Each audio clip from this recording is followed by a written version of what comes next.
What's the most toxic thing your family tried to normalize? I was at my family home for Thanksgiving dinner when I felt the bruises on my ribcage aching. My sister Millie gasped, "Oh my gosh, what happened to you?"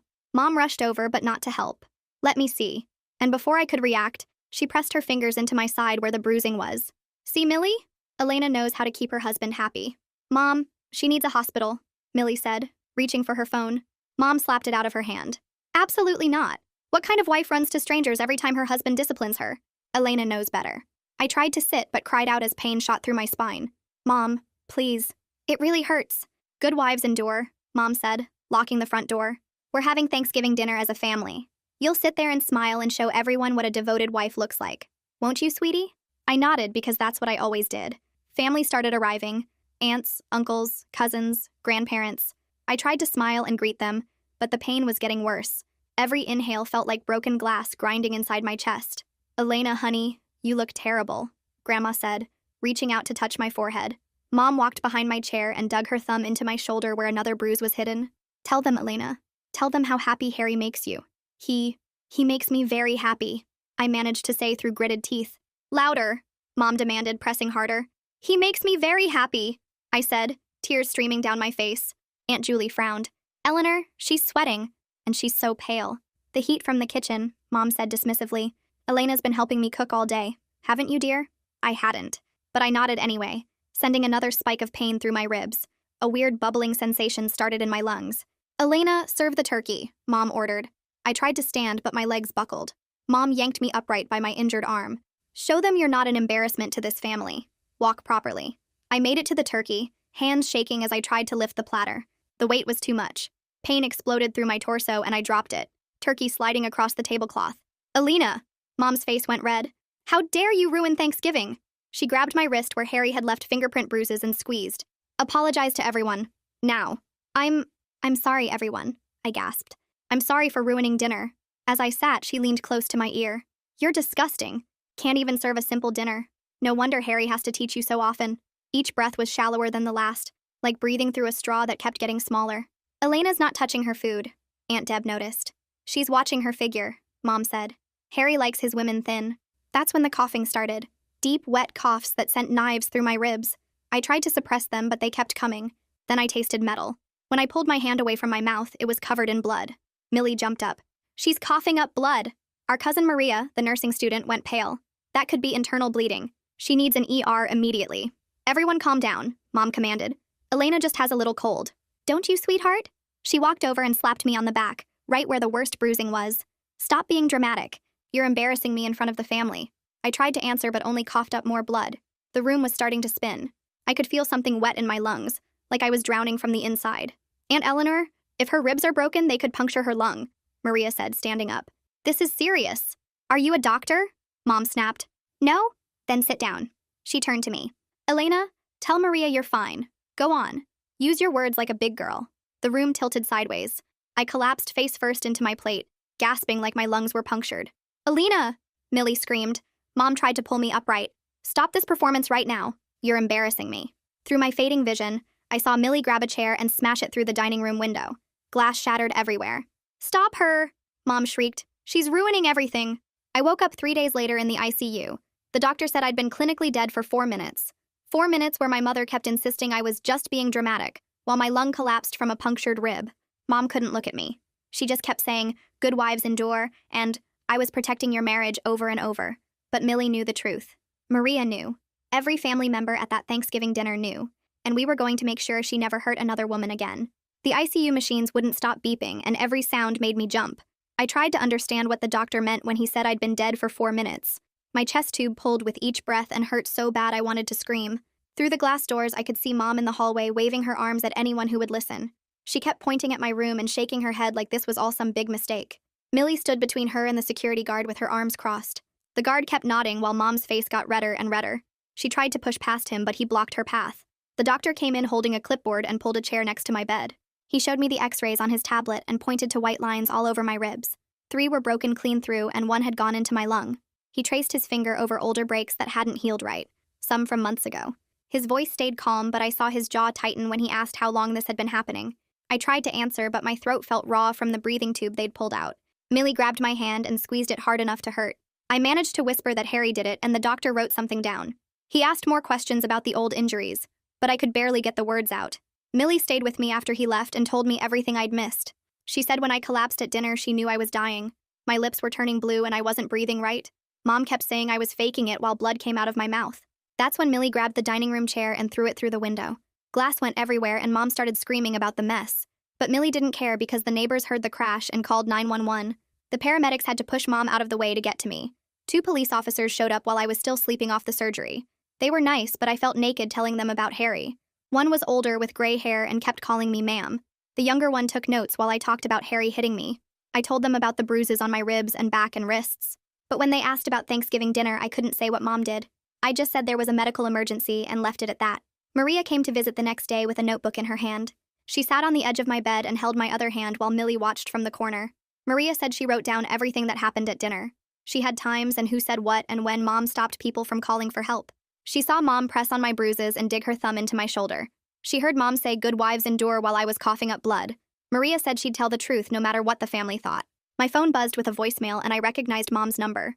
Her voice came through the speaker calling this whole thing unnecessary drama. She said I was embarrassing the family and needed to stop being so dramatic. She said Harry was worried sick and just wanted his wife back home. My hands started shaking and I couldn't stop them. The shaking got worse until my whole body was trembling. The nurse came running when the monitors started going crazy. She gave me something in my IV that made everything feel fuzzy and far away. That night, when everyone was gone, I pulled out my phone and started typing a message to Harry. My fingers moved on their own, writing that I was sorry for causing problems. I stared at the words for a long time before deleting them one by one. Even lying there with a tube in my chest, I still wanted to apologize to him. The next morning, a woman named Claire Noel knocked on my door. She worked for the hospital's domestic violence program and had a folder full of papers. She sat down and explained protective orders and emergency shelters and financial help. She didn't push or tell me what to do, but just laid out all the options. She showed me websites and phone numbers and places that could help. Everything she said felt huge and scary, but also like maybe there was a way out. Claire came back the next day with more paperwork about protective orders. She asked if I wanted to file one against Harry, and I tried to say yes, but my voice came out as a whisper. She had to lean in close to hear me say it again. The thought of going to court made my stomach hurt, but thinking about Harry finding me was worse. She said she'd help me through the whole process and wouldn't leave me alone with it. The discharge planner showed up with a list longer than my arm. I needed follow-up appointments with the surgeon and lung doctor and regular doctor. No lifting anything over 5 pounds for 6 weeks. Careful movement to avoid pulling the incision open. Watch for fever or drainage or trouble breathing. Take antibiotics 3 times a day and pain medicine every 4 hours. Physical therapy to help my ribs heal right. I felt broken listening to all the ways I needed to be fixed. Millie walked in while the discharge planner was still talking and said she'd already set up her spare room for me. She'd bought extra pillows for my ribs and moved everything low so I wouldn't have to reach. The discharge planner asked where I'd be staying and I pointed at Millie, which made Mom's sister texts start buzzing on my phone immediately. Aunt Julie was already spreading the word that I was choosing my sister over my husband. The texts kept coming while Millie helped me into a wheelchair, each one calling me selfish or dramatic, or saying I was destroying the family. My phone rang and Detective Dean Bailey's name showed up on the screen. His voice was calm and professional when he said he needed to schedule a formal interview once I felt stronger. He said there was no rush and we could go at my pace, but the prosecutor wanted my statement as soon as possible. I agreed to meet him next week and hung up feeling sick about having to tell everything again. Millie drove me to her apartment in silence while I held my ribs with every bump in the road. She'd cleared out her entire guest room and set up a small table with water bottles and my medications already organized by time. The bed had 4 pillows arranged to prop me up, and she'd even put a bell on the nightstand in case I needed her. That first night, I woke up screaming about drowning in my own blood. My lungs felt full of liquid again and I couldn't breathe, couldn't stop coughing even though nothing was there. Millie ran in and held me while I shook and sobbed and neither of us went back to sleep. She just sat there rubbing my back while I tried to stop seeing Mom's face over me at the dinner table. The next morning, a delivery guy knocked with a huge bouquet of red roses. The card said Harry loved me and wanted me to come home, that he was sorry things got out of hand. Millie took pictures of everything with her phone before carrying the whole thing to the dumpster outside. She said we needed to document every contact attempt for the protective order. Claire had given me a folder full of papers before I left the hospital. Legal aid pamphlets and therapist referrals and domestic violence resources all stacked together. The phone numbers felt impossible to dial, but Claire had circled the most important ones in red pen. I forced myself to call legal aid first, and a woman answered asking basic questions about my situation. My voice kept getting quieter as I explained I needed help with a protective order and maybe a divorce. She scheduled an intake appointment for the following week and said to bring any documentation I had. Then I dialed one of the therapist numbers Claire had marked. The receptionist was kind, but I could barely get the words out about needing trauma therapy. She said they had an opening in 2 weeks and took my information while my hands shook holding the phone. Each call felt like running a marathon, but I made them anyway because I had to. Millie sat next to me on the couch that night and told me what she saw at Thanksgiving. She said she watched Mom dig her thumb into my shoulder and saw my face go white with pain. She knew when I started coughing blood that I was dying. Actually dying right there at the table. She said my lips were turning blue and Mom was still insisting I was being dramatic. Breaking that window was the easiest choice she ever made, even knowing it meant Mom would never forgive her. She didn't care about the family war because saving my life was worth any price. I couldn't sleep again that night because I kept feeling Mom's thumb in my shoulder, her fingers pressing into my ribs while she smiled at the family. The way she yanked me up by my injured arm to serve turkey. I realized she wasn't just letting Harry hurt me, she was hurting me too. She was pressing on bruises and grabbing injuries and causing me pain on purpose. The thought made me run to the bathroom and throw up. My phone buzzed with a text from Maria saying she was writing out her full witness statement. She was including every detail about Mom stopping people from calling 911 and pressing on my injuries. She said she was scared of what the family would say, but staying quiet would be worse. She'd already talked to 3 other cousins who saw everything, and 2 of them agreed to give statements too. Claire called the next day asking to meet for a risk assessment. She came to Millie's apartment with more forms and sat across from me asking about Harry's patterns. When did the violence usually happen? And what triggered it? And had he ever used weapons? She asked about Mom too, about whether she'd hurt me before or just enabled Harry. She showed me statistics about lethality indicators and helped me identify which ones applied to my situation. We made safety plans for different scenarios, like if Harry showed up at work or found out where I was staying. She helped me think through escape routes and safe people to call and what to pack in an emergency bag. The whole conversation felt unreal, like planning for a war I never signed up to fight. The next morning, Claire came back with more forms and sat across from me asking harder questions about specific times Harry hurt me. My hands shook as I described each incident while she wrote everything down in careful handwriting. She asked about the worst time, and I told her about 2 weeks before Thanksgiving when he threw me into the bedroom wall. She asked if anyone saw it, and I shook my head because it always happened when we were alone. Then she asked me to say exactly what happened without using words like accident or misunderstanding. I opened my mouth, but nothing came out at first. My throat felt tight and dry. Claire waited without pushing while I tried to force the words past whatever was blocking them. Finally, I said it out loud for the first time without making excuses. Harry hit me. The words felt like broken glass in my throat, but also like something heavy lifting off my chest. Claire wrote it down and asked me to say it again louder. Harry hit me. Then again. Harry hit me. Each time got a little easier until I could say it without my voice shaking. She had me practice saying it different ways, like Harry punched me in the ribs, and Harry grabbed my wrist and twisted it, and Harry pushed me down the stairs. By the end, I was crying, but the words weren't stuck anymore.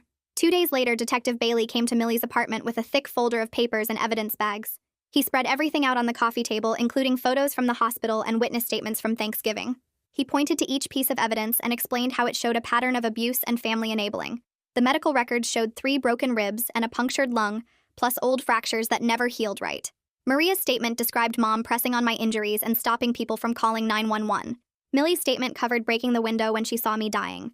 He had statements from 2 other cousins who saw Mom hurt me and prevent help. He even had a report from neighbors who heard screaming from our apartment 6 months ago. Bailey said he was building a strong case, but warned me these things take time, and Harry would probably get a good lawyer. He also said Mom's role made things complicated because proving she caused harm by preventing medical care was harder than proving direct violence. But he was going to push the prosecutor to consider charges against her too. The next week, 2 officers came to take me to get my things from the house I shared with Harry. They said he wasn't home, but we had to be quick in case he came back. I grabbed clothes and important papers while one officer stood by the door and the other helped me carry boxes. That's when Mom's car pulled up outside and she came running toward the house screaming. She yelled that I was destroying the family and ruining Harry's life with my lies. She said good wives don't run to the police and I was embarrassing everyone. The officer had to step between us when she tried to grab me. She kept screaming about how I was ungrateful and dramatic and attention-seeking. She said Harry loved me and I was throwing away a good marriage because I couldn't handle normal discipline. The officer told her to back up or he'd arrest her for interfering. She screamed that she was my mother and had a right to talk sense into me. I grabbed the last box of my things and got in the police car while she pounded on the window yelling that I'd regret this. That night while I tried to sleep at Millie's, I kept thinking about Mom in her own kitchen. I could picture her sitting at her table telling herself she did nothing wrong. She'd be convincing herself that she was protecting my marriage by not calling 911. She'd say teaching me to endure pain would make me stronger. She'd believe that good mothers prepare their daughters for the reality of marriage. The worst part was knowing she really believed it all. She wasn't pretending or lying to herself. In her mind, she was being a good mother by teaching me to accept whatever Harry did. That genuine belief made it worse than if she knew she was wrong and did it anyway. The next day, I was going through old boxes from storage when I found a journal from before I married Harry. I opened it and started reading entries from 5 years ago. There were pages and pages of things Mom said that I'd written down. Men need firm hands to guide them. Crying just makes them angrier. If you upset your husband, you deserve what happens. Never tell outsiders about private marriage matters. A good wife takes whatever her husband gives and thanks him for caring enough to correct her. Reading it now made me sick because I could see how she prepared me to accept abuse long before Harry came along. She planted these ideas in my head when I was young and kept repeating them until I believed them. Every entry showed how she shaped me into someone who would let a man hurt me and think it was normal. Claire came over that afternoon to explain the court process for getting a protective order. She sat with me and Millie and went through each step of what would happen. First, we'd file the papers, then get a temporary order that would last 2 weeks. Then there'd be a hearing where Harry could contest it, and I'd have to testify about the abuse. She warned me that he'd probably fight it and hire a lawyer to make me look bad. Even if the judge granted the protective order, it was just paper that wouldn't physically stop Harry from coming near me if he really wanted to. She was honest that the system had limits and couldn't guarantee my safety, but she said it was still important because it gave police a reason to arrest him if he violated it. It also showed a legal record of the abuse for the divorce. She helped me understand that I needed to use every tool available even if none of them were perfect. While we were talking, my phone buzzed with a text from Mom. She'd forwarded a message from Harry that said he missed me and wanted me to come home. Her added message said, "He misses you, sweetie, and you should stop this nonsense and go back to your husband." I showed it to Claire and Millie, and we took screenshots of everything. Claire said this showed they were working together to get me back under control. She said to save every message and voicemail because it could all be evidence. Millie pulled out her phone and played me a voicemail Mom left her that morning. Mom's voice was angry and mean as she called Millie a homewrecker who was poisoning me against my husband. She said Millie was jealous of my happy marriage and wanted to destroy it. She accused Millie of filling my head with feminist garbage and turning me against my family. She said when I came crawling back after Harry found someone better, Millie would be to blame. We saved the voicemail and Millie said she was keeping everything in case we needed it for court. 3 days later, I had my appointment at Legal Aid to meet with George Price about divorcing Harry and getting a protective order. I could barely look at him as I sat in his office trying to explain why I was there. My voice kept getting quieter as I told him about the abuse and Thanksgiving and being in the ICU. He didn't interrupt or ask lots of questions at first. He just took notes and nodded while I talked. When I finished, he treated me like a client with a problem to solve instead of a victim to pity. He asked specific questions about finances and property and how long we'd been married. He explained the divorce process and what I could expect at each stage. George looked through all the evidence I brought, including the medical records and police reports and witness statements. He spent a long time reading the hospital documentation about my injuries and how I'd been dead for 4 minutes. He said the medical records from Thanksgiving were powerful evidence that would be hard for Harry to dispute. But he warned that Mom's interference made things complicated legally. He explained that while what she did was wrong, it was harder to prosecute someone for preventing help than for causing direct harm. The prosecutor would have to prove she knew I was dying and chose not to help, which was different from assault charges. He said she could potentially face charges, but that decision wasn't mine to make since criminal cases were brought by the state, not victims. He'd focus on the divorce and protective order while the prosecutor handled any criminal charges. He said we had a strong case for both the protective order and divorce based on the evidence. We scheduled another meeting for the next week to file the papers and get the process started. 2 days later, I sat in Whitney Dodson's waiting room with my hands shaking so bad I couldn't hold the water cup she'd left for me. The office smelled like vanilla candles and had soft chairs that made my ribs hurt less, but I kept looking at the door thinking about running. When she opened her office door and smiled at me, I tried to stand but my legs wouldn't work right. She came over and sat in the chair next to me instead of making me move. She didn't say anything for a while, just sat there breathing slow and steady until my breathing started to match hers without me thinking about it. When we finally went into her office, I sat on the edge of the couch ready to bolt.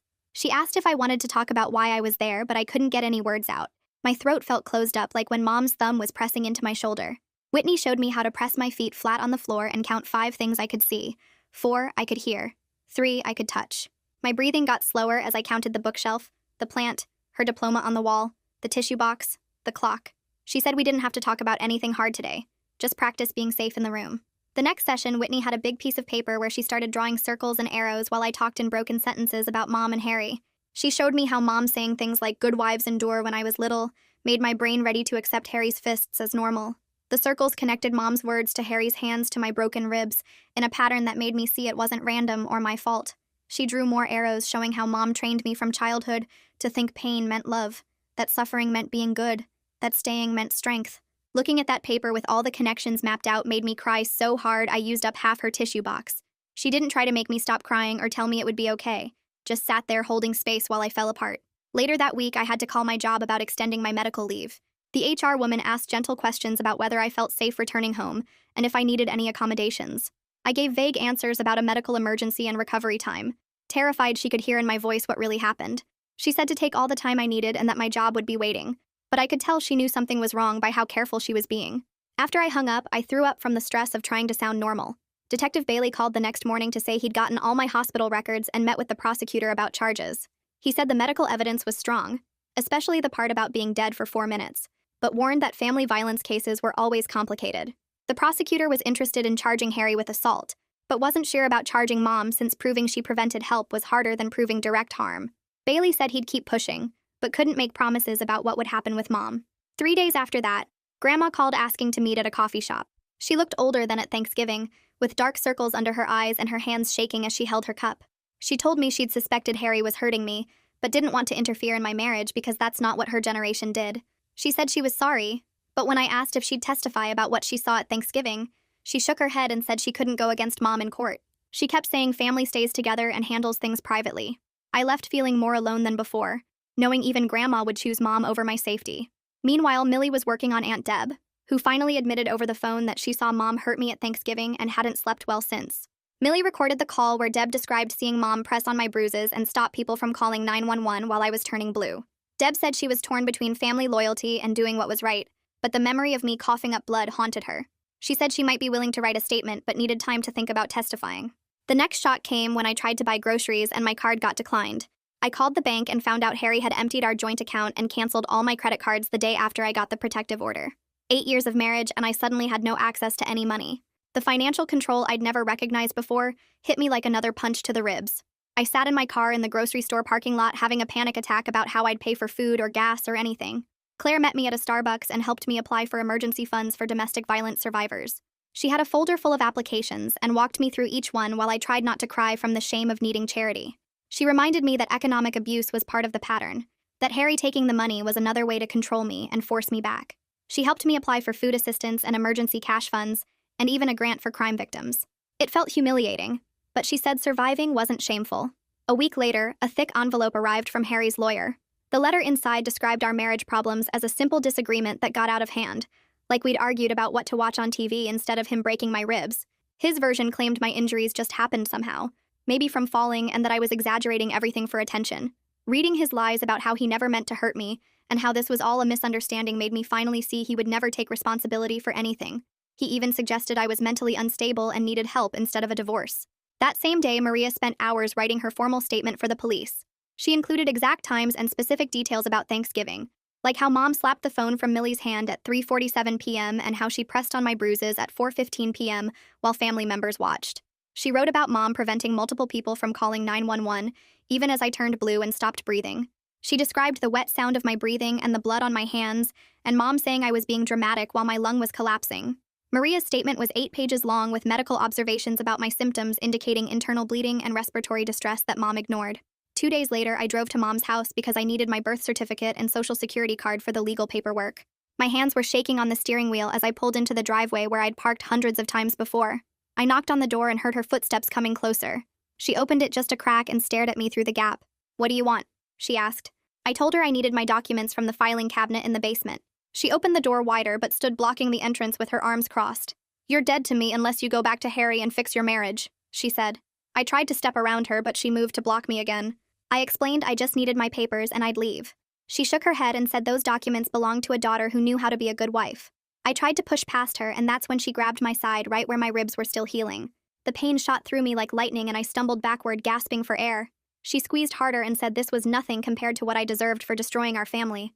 I pulled away and ran to my car while she stood in the doorway yelling that I was worthless. The next morning, Detective Bailey called to say he'd interviewed Harry at his lawyer's office. Harry claimed I was making everything up, and that he'd only pushed me once in self-defense when I attacked him. Bailey said Harry couldn't explain why defensive pushing would cause broken ribs and a punctured lung. Harry kept changing his story about what happened that day, first saying I fell down the stairs, then saying I ran into a door. Bailey was writing down every contradiction, and building a timeline that showed Harry's story didn't match the medical evidence at all. That night, I woke up at 2 a.m. feeling like I was drowning again, just like at Thanksgiving. My chest felt tight and I couldn't catch my breath and the room was spinning. I remembered Whitney teaching me to count 5 things I could see, 4 things I could touch, 3 things I could hear. I focused on the lamp, the dresser, the window, the doorknob, the ceiling fan. I touched the sheets, the pillow, my phone, the wall. I heard cars outside, the heater running, my own breathing getting slower. It took an hour of counting and breathing and reminding myself I was safe in Millie's apartment, but I got through it without calling anyone. The next week, Whitney spread papers across her desk showing every time Harry hurt me over 8 years. We marked each incident with dates and what triggered it and how bad the injuries were. As we worked, I noticed Mom's voice was there in my head after every beating telling me good wives endure. Whitney helped me see how Mom programmed me from childhood to accept pain as normal. We spent the session sorting which thoughts were really mine and which were Mom's toxic messages planted in my brain. She had me write 2 lists, one of my actual beliefs and one of Mom's programming, and seeing them side by side was shocking. George called that afternoon to say he'd filed all the paperwork for a temporary protective order against Harry. He explained the judge would review it, and we had a court date for next Tuesday at 9 a.m. My hands shook as I signed each page, knowing this made everything official and real. George said the medical records from Thanksgiving were strong evidence and Maria's statement helped too. He warned me Harry would probably fight it, but we had a good case. Millie came over that weekend to help me get ready for court. We practiced what I would say when the judge asked questions and planned where we'd sit in the courtroom. She helped me pick out clothes that looked serious but not too formal. We went over the timeline again and again until I could say it without crying. She took 3 days off work to be there with me, and said keeping me safe was more important than any job. My phone kept buzzing with texts from cousins I hadn't heard from in years. They said I was tearing the family apart and should handle this privately without involving courts. One cousin said I was being selfish, and another said I was embarrassing everyone. I blocked their numbers one by one, and each time I hit block, it felt like cutting another rope that tied me to my old life. Claire came to Millie's apartment to do a practice run of what Harry's lawyer might ask me in court. She pretended to be his attorney and asked if I was lying about my injuries for attention. She asked if I had mental health problems and if I was trying to get money from Harry. She twisted my words and made me sound crazy and vindictive. It was brutal, and I cried twice during the practice, but Claire said it was better to be ready than surprised. Tuesday morning came, and we drove to the courthouse early to avoid running into Harry. As we walked down the hallway toward the courtroom, Mom came around the corner. She looked right at me, then threw me like I wasn't even there. My body remembered her fingers digging into my bruises and pressing on my broken ribs. My legs got weak, and I had to sit on a bench until the shaking stopped. Millie held my hand and reminded me to breathe while Mom walked past us without a word. Later that day, Bailey called with news about the investigation. He'd found records of a 911 call from our neighbors 6 months ago, reporting screams and crashing sounds from our apartment. The call log showed they heard me crying and begging Harry to stop. This proved the Thanksgiving beating wasn't the first time and supported everything in my timeline. Bailey said this evidence would help both the protective order case and the criminal charges against Harry. George needed more evidence for the hearing next week, so I pulled out my phone and scrolled through old photos. Millie had been taking pictures of my bruises for months without telling me, sending them to herself from my phone when I wasn't looking. She showed them to George now. Dated photos of purple fingerprints on my arms, dark bruises across my ribs, a black eye I'd covered with makeup for work. Looking at them spread across George's desk made my stomach hurt because I remembered making excuses for every single one. Harry was stressed from work when he grabbed my arm that hard. The black eye happened because I moved wrong when he was trying to talk to me. The rib bruises were my fault for not listening the first time. George took copies of everything and added them to our evidence folder that kept getting thicker. Tuesday morning came fast, and we drove to the courthouse at 7 to avoid running into Harry in the parking lot. The courtroom was smaller than I expected, just a regular room with wood panels and uncomfortable benches. My hands were shaking, so bad I could barely hold the water cup Millie gave me. The judge came in at 9, and Harry was already there with his lawyer, both of them in nice suits looking calm and normal. When my name got called to testify, my legs felt like jelly walking to the witness stand. The judge asked me to explain what happened, and my voice came out tiny and scared. I told him about Harry hitting me, about the bruises, about Thanksgiving when Mom pressed on my injuries and wouldn't let anyone call for help. The judge asked more questions, and I made myself answer each one even though I wanted to run away. Harry's lawyer stood up next and started asking if I was making this up for attention. He said maybe I was confused about what really happened.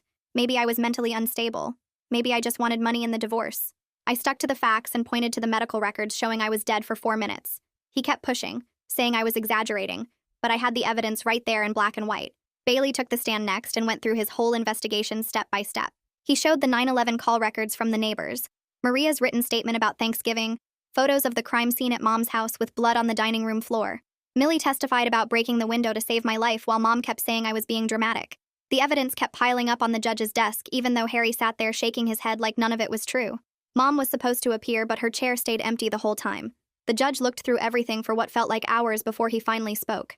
He granted the protective order for 2 years and said the case would be sent to the prosecutor for criminal charges. He warned that criminal cases take a long time, sometimes over a year, but the protective order started right away. Mom stormed out of the courthouse when she heard the decision, and Harry's lawyer said they would appeal everything. That afternoon, I went to look at apartments with the emergency housing voucher Claire helped me get. The first 3 places were too expensive even with assistance, but the fourth one was a tiny studio above a pizza shop that I could afford. The walls were thin, and you could hear every car that drove by. Plus, the heat barely worked, and the kitchen was just a hot plate and mini fridge.